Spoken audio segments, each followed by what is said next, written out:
In a very big move, U.S. President Donald Trump signed an executive memorandum on Monday, the 14th of August, authorizing his top trade official to consider opening an inquiry into China's alleged theft of U.S. intellectual property and the forced transfer of technology. The step targets China's unfair trade practices, or what the Trump administration calls Chinese violations of the rules of international trade.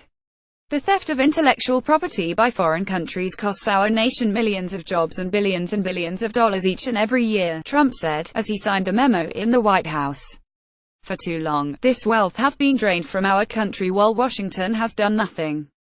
But Washington will turn a blind eye no longer.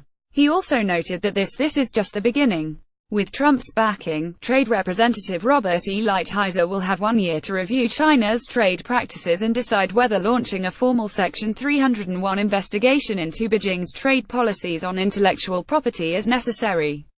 Lighthizer said his department would engage in a thorough investigation and, if needed, take action to preserve the future of U.S. industry.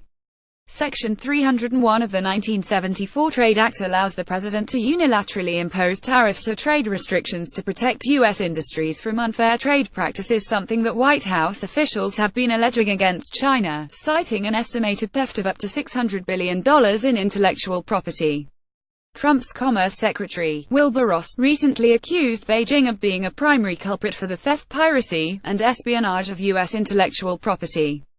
In a Financial Times article, Ross wrote Beijing was deliberately targeting pioneering technologies from U.S. companies that were not a part of its Made in China 2025 plan. China's policies encouraging the transfer of American technology and intellectual property to its enterprises have become a major concern for the United States.